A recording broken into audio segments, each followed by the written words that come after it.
Hey everybody, hope all is well. Welcome to the workbench here, and in this video I want to show you how I make the mast on my ship removable, because for two reasons. One is when I ship them, most often than not I ship them with the mast separate so that no damage occurs to the mast while, oops, I'll pick that up later, while the ship is being transported. So anyway, let me just find this piece real quick. I actually do one thing.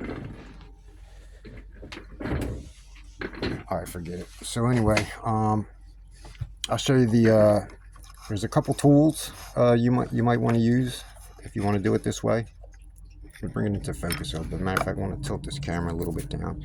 I just got the camera hokily set up on some clamps. So anyway, this is the mast. It's for an Arleigh Burke. Others are made similar. This just happens to be made out of square stock. It's 3/8 square for the main part of it, and 1/4 inch. And like I said, I'm not trying to get these ships super duper within scale. So maybe it might not be the exact scale to what it is in real life, but it's close enough for here. So the thing about it is I build these ships in layers, basically. You can see on here, they're just built from different layers, and that way I could, easily access and detail and paint all the different layers without having to try to get too cute with the paintbrush and everything, and just a lot easier to do it that way. And then when I assemble the ship, of course, I glue everything back together again. So anyway, but with the mast, like I was saying, for two reasons I want to make this mast removable. One, for shipping, and two is because I don't want it on there while I'm working on the ship. I want it made and started on, because it really does help with the when you're profiling the ship, and trying to make parts, because like I said, I'm not trying to build them to scale. I just want them to look visually accurate.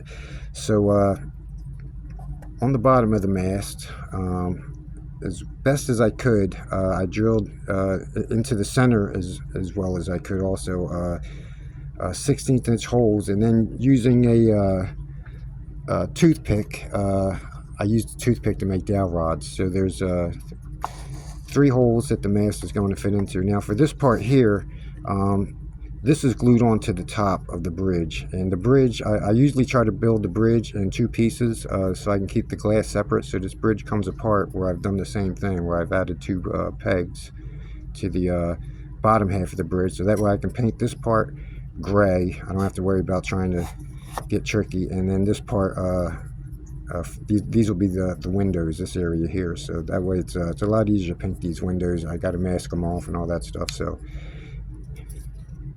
it makes it a little easier painting. So I still want to be able to make it so that I can take this mast on and off without having to reposition it. So there's you can see some markings I made on the bottom, and I don't necessarily have to stick to them. I can still, if I have to, fudge it around a little bit, I'll still be in tolerance. And that way I could take the mast, line it up with the back holds. It's still fresh. As I do this more and more, it'll get easier and easier to put in, but it's fit nice and tight in them holes. Now to get everything to fit correctly, what I did first was put on the main mast, and it could stay in there by itself. Cut these to the length that I needed, and then just kind of eyeballed up the angles that I needed for like up in this area. I'm gonna try to get this up in here. That was just sanded down to just kept eyeballing everything till everything matched up real good.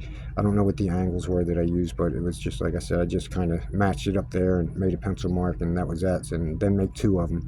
So put everything in their holes first. Put the mast, the main part of the mast in, and then once you got these parts fitting, you can do what I do on the bottom. Drill the hole right through. I used a 16th inch drill bit, just glued into a piece of dowel rod to do that. And if you got to clear the hole out a little bit, you can use one of these. This is called a bead reamer, and it's just used for like when you do these beads, these little beads. It's used just to clean up the insides of them. So it's kind of like a little miniature tiny rat tail file. If you have a little tiny miniature rat tail file, that'll work just as well. But in a pinch, you can get this from Walmart. They're like super cheap. You can get like 2 of them. Might as well. So anyway, So then once I get the legs in into their holes and everything looks pretty well eyeballed, everything's straight, then I could add glue to the struts, and then I'll just go ahead and let that dry. And then I'll just continue on with the rest of it.